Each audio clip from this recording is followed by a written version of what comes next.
Hello friends, आज की इस वीडियो में हम इक्विटी म्यूचुअल फंड्स की कैटेगरी मल्टी कैप फंड्स के तीन म्यूचुअल फंड्स का कंपैरिजन करने वाले हैं।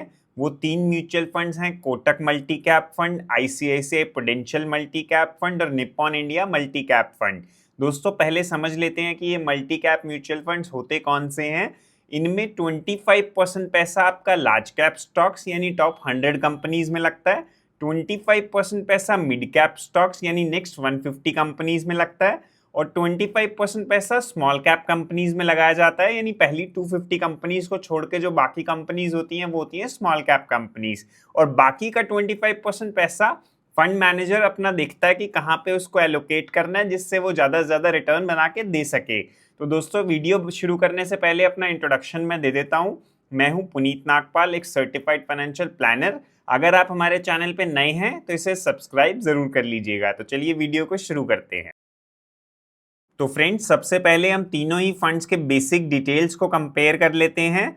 लॉन्च डेट यानी स्टार्ट डेट की बात करें तो Kotak multi cap fund start हुआ है 29 सितंबर 2021 को। आईसीआईसीआई प्रूडेंशियल और निप्पॉन इंडिया का मल्टी कैप फंड स्टार्ट हुआ है 1 जनवरी 2013 को। यानी Kotak multi cap fund comparatively new है बाकी दोनों मल्टी कैप फंड्स के मुकाबले।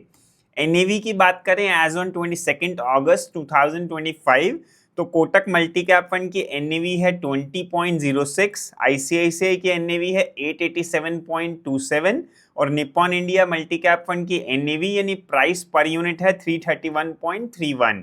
दोस्तों, ऐसा मत समझिएगा कि जिस म्यूचुअल फंड की एनएवी ज़्यादा हो चुकी है उसमें ग्रोथ कम आएगी और जिसकी एनएवी कम है उसमें ग्रोथ ज़्यादा आएगी। अगर आप ऐसा सोचते हैं तो ये बिल्कुल गलत है। सारे ही म्यूचुअल फंड्स की एनएवी स्टार्ट होती है 10 रुपये से और जैसे जैसे मार्केट ग्रो करती है, जैसे जैसे वो फंड पुराना होता रहता है, उसकी एनएवी बढ़ती रहती है या मार्केट के हिसाब से नीचे भी आ जाती है। अब बात करें एयूएम यानी एसेट्स अंडर मैनेजमेंट की, यानी टोटल कितना पैसा लगा हुआ है कौन से फंड में, तो कोटक मल्टी कैप फंड में 18,854 करोड़ रुपीस लगे हुए हैं, आईसीआईसीआई में 15,523 सीआर और 45,881 सीआर का एयूएम हो चुका है Nippon India multi cap fund का। एक्सपेंस रेशियो यानी फीस की अगर बात करें पर एनम होती है दोस्तों ये 0.42% कोटक मल्टी कैप, आईसीआईसीआई की 0.93% और निप्पॉन की 0.71%। अगेन, एक्टिव म्यूचुअल फंड्स में ये भी सोचना गलत है कि जिसकी एक्सपेंस रेशियो कम है वो फंड बेटर है। बहुत सारे और भी पैरामीटर्स होते हैं जिनको हमें देखना चाहिए, उस हिसाब से हमें डिसाइड करना चाहिए कि कौन सा फंड हमारे लिए बेटर है। तो वीडियो को पूरा देखेंगे तो आपको पता चल जाएगा। एग्जिट लोड की अगर बात करें यानी समय से पहले आप अपना पैसा विड्रॉ करते हैं तो कितनी पेनल्टी आपको देनी पड़ेगी।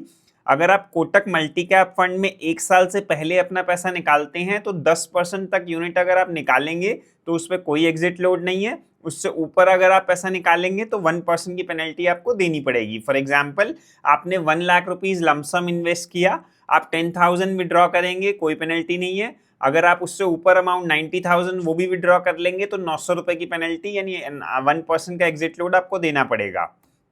आईसीआईसीआई प्रूडेंशियल में अगर आप 1 साल से पहले पैसा निकालेंगे तो 1% की पेनल्टी है, इसमें 10% यूनिट्स का क्लॉज नहीं दिया गया है।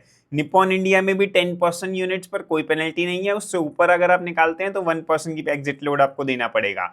एसआईपी के केस में हर इंस्टॉलमेंट पे ये 1% का एग्जिट लोड एप्लीकेबल होता है, तो ये भी आप ध्यान रखिएगा। फॉर एग्जाम्पल, आपने 6 साल तक लगातार एसआईपी करी, पहले 5 साल का पैसा निकालेंगे कोई एग्जिट लोड नहीं, लास्ट 1 ईयर का निकालेंगे तो एग्जिट लोड एप्लीकेबल होगा।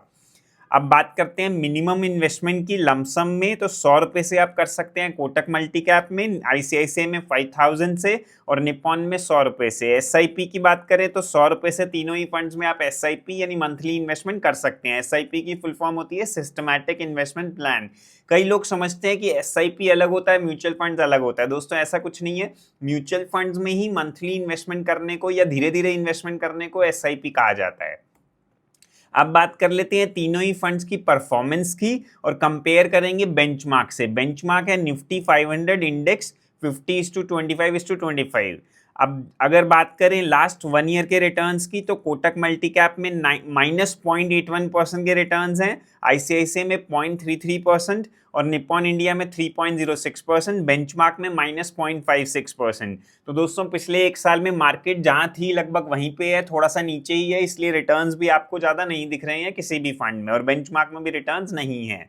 लास्ट 3 ईयर्स के अगर रिटर्न्स देखें तो कोटक मल्टी कैप ने 25.55% के रिटर्न्स बनाए हैं, आईसीआईसीआई ने 22.18%, निप्पॉन ने 25.39 और बेंचमार्क ने 18.78%। तो अच्छी बात यह है कि बेंचमार्क को तीनों ही फंड ने बीट किया है पिछले 3 साल के ड्यूरेशन में, यानी बेंचमार्क से ज्यादा रिटर्न्स बना के दिए हैं कोटक ने, आईसीआईसीआई ने और निप्पॉन ने। और सबसे ज्यादा रिटर्न दिए कोटक ने, सेकंड नंबर पे निप्पॉन ने और थर्ड नंबर पे आईसीआईसीआई ने। लास्ट 5 ईयर्स की बात करें तो कोटक का डेटा हमारे पास नहीं है क्योंकि कोटक को 5 साल अभी पूरे हुए नहीं है।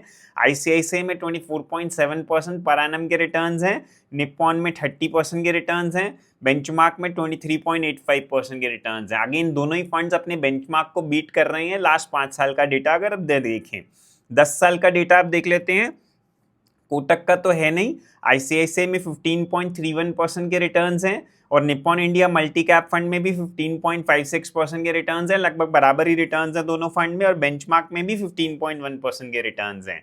तो आउट परफॉर्मेंस दिख रही है अच्छी, तीनों ही फंड्स रिटर्न्स के मामले में तो अच्छी हैं। अब बात कर लेते हैं कैलेंडर ईयर रिटर्न्स। ये तो पीछे हमने पॉइंट टू पॉइंट रिटर्न्स देखे थे, अब कौन से साल में किस फंड में कितना रिटर्न आया है वो भी आप देख लेते हैं। अगर ईयर टू डेट यानी जो अब तक चल रहा है 1 जनवरी से 22 अगस्त तक का टाइम फ्रेम अगर हम देखें तो इन 8 महीनों में कोटक में रिटर्न आया है 0.74%, आईसीआईसीआई में 4.75 और निप्पॉन में 4.97। तो इस साल में तो देखिए तो कंपैरेटिवली कोटक के रिटर्न्स कम है, लेकिन 2024 के अगर रिटर्न्स देखेंगे कैलेंडर ईयर रिटर्न्स तो कोटक में 28.75, आईसीआईसीआई प्रूडेंशियल मल्टी कैप में 21.69, निप्पॉन इंडिया में 26.85% के रिटर्न्स हैं। 2023 की अगर बात करें, कोटक मल्टी कैप ने 41.89% के रिटर्न्स बनाए थे, आईसीआईसीआई ने 36.48% और निप्पॉन इंडिया ने 39.15% के रिटर्न्स बनाए हैं। 2022 की अगर बात करें 11.82% के रिटर्न्स कोटक में आए, आईसीआईसीआई में 5.61 और निप्पॉन में 14.97। 2021 का डेटा देखें तो कोटक का तो है नहीं, आईसीआईसीआई में 37.62 और निप्पॉन इंडिया में 49.87। 2020 में 10% के रिटर्न्स आईसीआईसीआई प्रूडेंशियल में, 0.77% के रिटर्न्स निप्पॉन में। 2019 में 7% के रिटर्न्स आए थे आईसीआईसीआई में, निप्पॉन में 2.84 और 2018 तो 1.2% के रिटर्न्स से आईसीआईसीआई प्रूडेंशियल मल्टी कैप में और नेगेटिव रिटर्न्स से -1.46% के Nippon India multi cap fund में। तो देखिए कैलेंडर ईयर रिटर्न्स भी हमने देख लिए और पॉइंट टू पॉइंट रिटर्न्स भी देख लिए। अब जरा रोलिंग रिटर्न्स का कंपैरिजन भी कर लेते हैं। रोलिंग रिटर्न्स क्या होते हैं दोस्तों, जैसे एक मान लो पिछले 5 साल के पीरियड में 3-3 साल के लिए किसी ने इन्वेस्ट किया तो उन 3-3 साल के अलग अलग सबके रिटर्न्स निकल के आएंगे, उनको कहते हैं रोलिंग रिटर्न्स। तो जब से कोटक का फंड स्टार्ट हुआ है तब से हम ये तीनों को कंपेयर कर रहे हैं और बेंचमार्क से भी कंपेयर कर रहे हैं, नहीं सॉरी बेंचमार्क से नहीं, कैटेगरी एवरेज से। तो ये जो आपको दिख रहा है सबसे नीचे वाली ग्राफ जो दिख रहा है स्काई ब्लू कलर का, ये है इक्विटी मल्टी कैप यानी कैटेगरी एवरेज, और जो ग्रीन कलर की लाइन है वो है Kotak multi cap fund, blue colour की लाइन है वो है Nippon India multi cap fund और जो ब्राउन कलर की लाइन है वो है ICICI Prudential multi cap fund. तो तीनों ही फंड्स अपने कैटेगरी एवरेज से तो ज्यादा ही रिटर्न्स देख रहे हैं, इस ग्राफ से दे रहे हैं, इस ग्राफ से हम देख सकते हैं। और सबसे ऊपर अच्छी रिटर्न दे रहा है Kotak multi cap, second number पे निप्पॉन इंडिया, थर्ड नंबर पे ICICI Prudential multi cap fund. तो ये रोलिंग रिटर्न्स का कंपैरिजन भी हमने देख लिया। अब इससे अगली लास्ट स्लाइड हम देखते हैं रिस्क मेजरमेंट्स की, यानी कौन से फंड्स में कितना रिस्क लिया गया है, कैसे उनके up market down market capture ratio है। ये सबसे इंपॉर्टेंट स्लाइड है जिससे हमें पता लगता है कि कौन सा फंड कैसा परफॉर्म कर रहा है। रिटर्न्स तो हमें सबके ही अच्छे लग रहे हैं, कंपेयर भी हमने कर ही लिए, बेंचमार्क से भी कंपेयर कर लिए। तो स्टैंडर्ड डेविएशन हमें बताता है दोस्तों कि फंड में कितना रिस्क है, कितना वॉलेटाइल है स्टैंडर्ड डेविएशन। जितना फंड का स्टैंडर्ड डेविएशन ज्यादा होता है फंड उतना ज्यादा रिस्की माना जाता है। कोटक मल्टी कैप फंड का है 15.46, आईसीआईसीआई का 12.43 और निप्पॉन इंडिया 12.98। देखिए कोटक में रिटर्न्स ज्यादा हैं लेकिन सबसे ज्यादा रिस्क भी कोटक में लिया गया है। तो जनरली इन्वेस्टर्स करते क्या हैं, वो देखते हैं कि कौन से फंड में ज्यादा रिटर्न्स हैं उसमें इन्वेस्ट कर लेते हैं, लेकिन उसमें कितना रिस्क लिया गया है वो उनको नहीं मालूम होता। तो खासकर ये चीज उनके साथ होती है जो डायरेक्ट लोग इन्वेस्टमेंट करते हैं, अपनी किसी एडवाइजर के थ्रू नहीं करते हैं, उनको इन चीजों का मालूम नहीं होता है। वो सिर्फ रिटर्न्स देख लेते हैं पास में, जिसमें ज्यादा रिटर्न्स हैं उसमें इन्वेस्ट कर लेते हैं। जैसे अभी मोतीलाल के फंड्स में ज्यादा रिटर्न्स आ रहे हैं तो लोग उनमें इन्वेस्ट कर रहे हैं।